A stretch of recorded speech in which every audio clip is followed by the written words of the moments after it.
Don't settle. You deserve better. Let me say that again. Listen to what I'm saying. This is important. Let the words sink in, deep inside. Don't settle. You deserve better. Hey, this is Todd. Welcome to the Thrive Singles Podcast.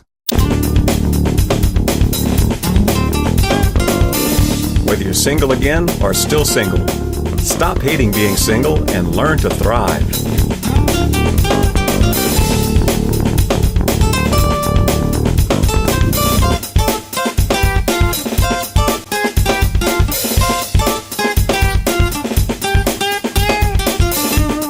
And welcome back to the Thrive Singles Podcast. Thank you to everybody who subscribed to the podcast or subscribed at thrivesingles.com and picked up your free ebook. Now, let me repeat those first two sentences again. Don't settle. You deserve better. These words are for you if you are dating a jerk, if you habitually date jerks, if you're made to feel insecure, unworthy, or otherwise not good enough by the person you're with, if you're always having to apologize to or apologize for your boyfriend or girlfriend, if you feel put down, neglected, or taken for granted, and these words are for you. You really do deserve better. It's time to make some changes in the way you think, the way you date, and the way you form and carry out relationships. But these words may not be for you. If you're dating someone who's kind, faithful, emotionally supportive of you, and your friends and family adore them, these words probably aren't for you. Of course, I always couch those kind of statements with those qualifiers. You know, there could be some hidden flaw that so far only your intuition has picked up on. More than likely, your uneasiness stems from your own issues. But sometimes you do need to trust your gut. Pay attention to any weird feelings you have and try to figure out what's causing them. There may be some area of your life that needs some work, or there may be some area of your relationship that needs some work. But first, let's talk about the way the people you date speak. Are you happy with the way they speak to you? Do they speak to you with kindness, respect, and gentleness? Or with rudeness, anger, put-downs, and impatience?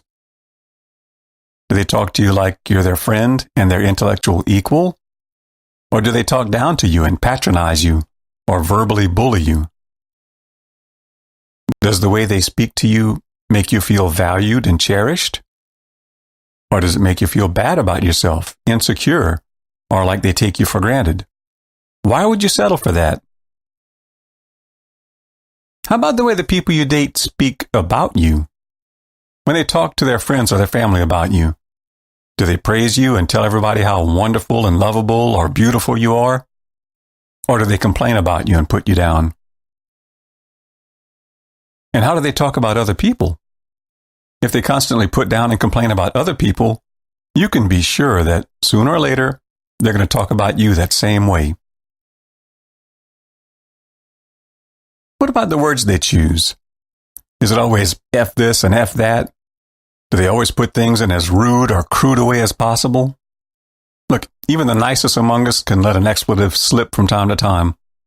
But some people make it a point to cram as many as possible into every conversation. Is that what you really want? And lastly, do the people you date usually speak in a normal voice? Or do they often make a scene by talking inappropriately loud? Or when they disagree with you, do they yell and try to shout you into submission? Do they use the way they talk as a weapon?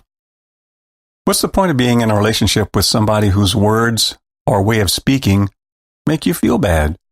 Don't settle for that. You deserve better. Okay, so I started with the way they speak, and I spent a lot of time on that because it's super important. But there are other aspects of the way people behave that you need to pay attention to. And I could write a book-length post just listing bad behaviors. So let's just try to define bad behaviors and give a few examples.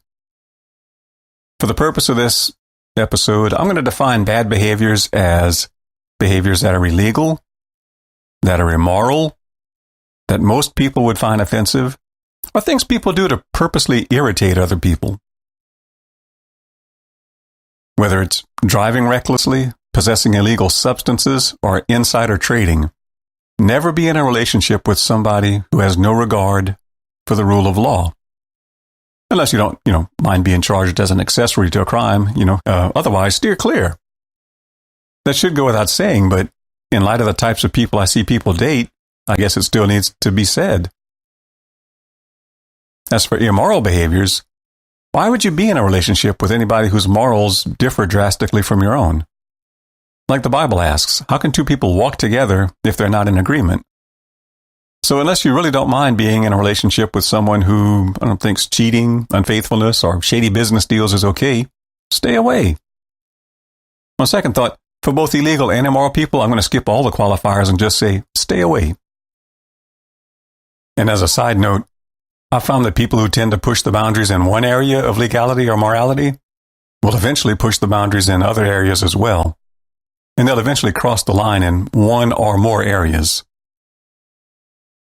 I know that it's impossible to live life and never offend anybody. In fact, some people aren't happy unless they have something to be offended about. Despite your best efforts, you will offend somebody. That's not what I'm talking about here. What I want to talk about here is people who purposely do things that most people find offensive. And I'm not going to try and make a list. You know offensive when you see it or hear it.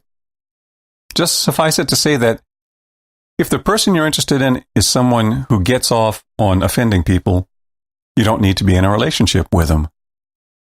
You also don't need to be in a relationship with somebody who gets off on yanking your chain.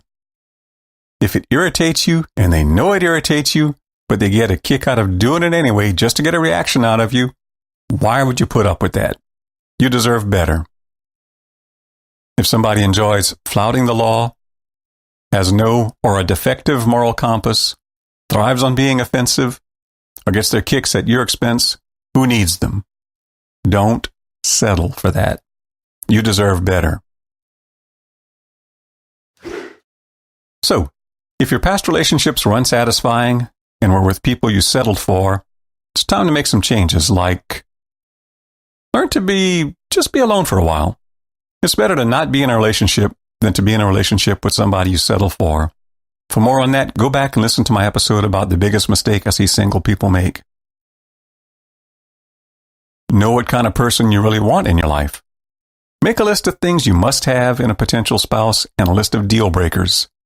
For more on that, go back and listen to my episode about making a list. I mention that all the time because it's important. It can stop you from getting into a lot of bad relationships. And know when to settle. You may end up settling for somebody not quite as tall or well off or shapely as you would have hoped. That's okay. But you have to know when not to settle. What's never okay is to settle for somebody whose speech or behaviors are like the bad ones I was talking about earlier. So remember, don't settle. You deserve better. And as always, till next time, thrive on. I hope you enjoyed this week's podcast. See you next week. Till then, be sure to subscribe and go check out my extensive archive of past posts at thrivesingles.com. And thrive on. Whoa, thrive. Yeah, come alive. There's more to life. You gotta grow, you gotta thrive. Whoa, whoa, you gotta thrive. There's more to life than to just survive.